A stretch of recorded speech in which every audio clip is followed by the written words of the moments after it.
Hello hello hello beautiful people, আসসালামু আলাইকুম। Welcome to my YouTube channel go with Masud. এই মুহূর্তে ঘড়িতে 5:30। প্রায় 1 মাস হয়ে গেল আপনাদের সাথে কোনো যোগাযোগ নাই, শুধুমাত্র শর্ট ভিডিও দিয়েই আমার ইউটিউব চ্যানেলটাকে রানিং রাখছি। আসলে বেশ কিছুদিন যাবৎ একটু ডিস্টার্ব আছি, মনে করেন ব্যক্তিগত বা পেশাগত বা পারিবারিক যে কোনো যেটাই বলতে পারেন সেটাই।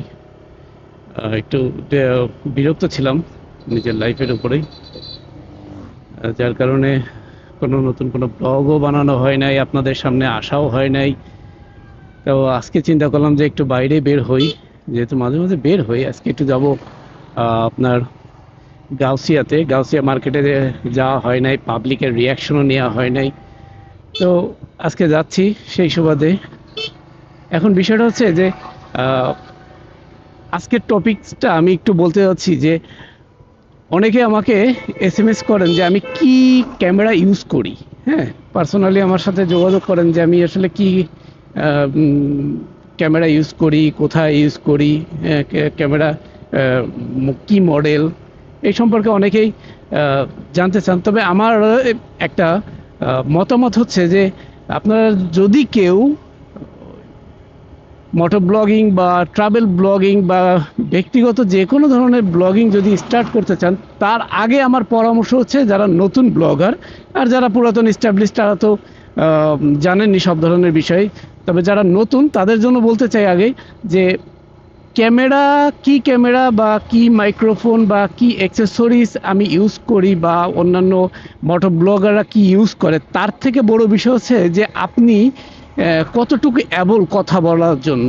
আপনার অন ক্যামেরা আর অফ ক্যামেরায় কথা বলার মধ্যে একটু পার্থক্য কাজ করে। সেটা হচ্ছে যে অফলাইনে বা অফ ক্যামেরাতে আমরা অনেকেই অনেক ধরনের বক করতে পারি, সমালোচনা করতে পারি, অনেক কিছু করতে পারি, কিন্তু যখন আপনি ক্যামেরার সামনে যাবেন অন ক্যামেরায়, তখন আপনার কথা বলার ধরনটা কিন্তু চেঞ্জ হয়ে যাবে। ইভেন আপনার কথার মধ্যে কিছুটা জড়তাও চলে আসতে পারে। হ্যাঁ, তো আগে আমি সবসময় এর আগেও আমার ভিডিওতে বলেছি যে আপনারা কথা বলার প্র্যাকটিস করেন, ঘরের ভিতর বসে বসে প্র্যাকটিস করেন, না হলে ঘরের বাইরে যান। আপনার হাতে যে ফোনটা আছে সেই ফোনটা দিয়েই আপনি শুরু করেন, বাইরে যান, মানুষের সাথে সামনে গিয়ে ফোনটা এভাবে ধরে আপনি 2-4টা কথা বলেন। হ্যাঁ, 2-1 মিনিট কথা বলেন, কথা বলার অভ্যাস করেন। আসলে মানুষের সামনে আপনি যখন অনেক মানুষের সামনে কথা বলতে যাবেন না, এই কথা বলাটা কিন্তু মারাত্মক একটা জটিলতা, হ্যাঁ, জড়তা তৈরি করে দেবে আপনার ভিতরে। আমরা বললাম না যে সবাই অনেক বেশি বক করতে পারে, অনেক নিজেদের অনেক বড় কন্টেন্ট ক্রিয়েটার বানায়, ও সে তা আগডুম বাগডুম ব্লগার ক্রিয়েটার অভাব নাই। বাংলাদেশে এখন ক্রিয়েটারের অভাব নাই, ব্লগারের অভাব নাই। এত পরিমাণে ক্রিয়েটার, এত ব্লগার, বিশ্বাস করবেন না যে আপনি রাস্তায় নামাটাই মুশকিল হয়ে যাবে। হ্যাঁ, তো এদের মধ্যে কথা বলতে পারে কয়জন? তা আপনি যদি কথা বলতে না পারেন, তো অ্যাক্সেসরিজ বা ক্যামেরা, মাইক্রোফোন এইগুলো আগডুম বাগডুম কেনার আগের থেকে কোনো দরকার নেই। আপনি আগে কথা বলতে পারেন কি না, কথা বলতে পারবেন কি না, সেই ক্যাপাবিলিটি আপনার ভিতরে আছে কি না, সেটা আগে প্রকাশ করেন, সেটা নিজেই আয়ত্ত করেন যে না আপনি পারবেন, আপনার দ্বারা সম্ভব। তারপরে আপনি আপনার ব্লগিং লাইফ স্টার্ট করতে পারেন। যেমন আপনি প্রথমে শুরু করেন আপনার মোবাইল দিয়েই। মোবাইলে আপনার যদি মাইক্রোফোন লাগে, সেক্ষেত্রে বাজারে অনেক কম দামে মাইক্রোফোন পাবেন অল্প টাকার মধ্যে। সেইগুলো দিয়ে আপনি ভয়েস নয়েজ ক্যান্সেলেশন দিয়ে আপনি কথা বলতে পারেন। আগে ফোন দিয়ে শুরু করেন, তারপরে যখন আপনি ফোন দিয়ে কথা বলতে পারবেন, দেন আপনি তারপরে ক্যামেরাতে যান। আপনি যদি মোটো ব্লগিং করতে যান, সিঙ্গেল যদি মোটো ব্লগিং করতে যান, সেক্ষেত্রে আপনার যে কোনো ধরনের একটা অ্যাকশন ক্যামেরা লাইক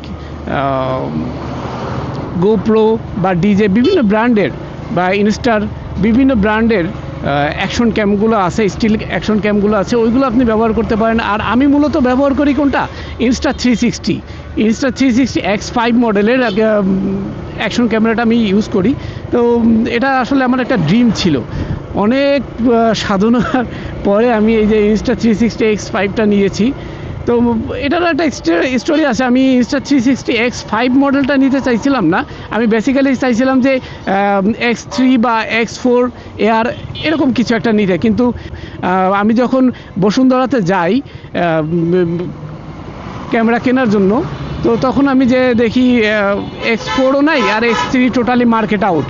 তো সেক্ষেত্রে তখন আমার বাধ্য হয়ে আমি X5টা নিয়েছি, যেহেতু আমি আসছি আজকে কেনার জন্য, কিনবো বিদায় কেনার উদ্দেশ্যে যখন আসছি তখন আমি চিন্তা করছি যত টাকাই লাগুক যাই লাগুক যে আমি X5টাই নিয়ে যাব, আমি এরপরে আর ক্যামেরা কিনতে আর আসবো না।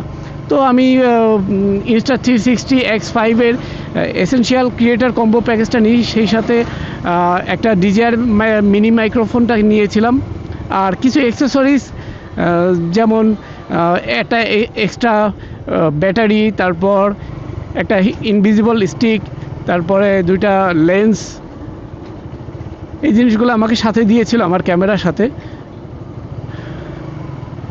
তো এই আছে অবস্থা, এই দিয়েই এই ছোটোখাটো একটা মোটরসাইকেল দিয়ে শুরু করছি ব্লগিংটা।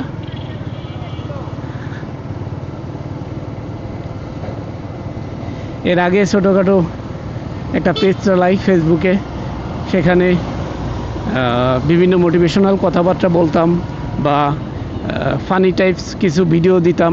এরপরে চিন্তা করলাম যে না, আমি ফেসবুক থেকে একটু টাটা বাই বাই বলে চলে যাই ইউটিউবে, দেখি ইউটিউবের কি অবস্থা।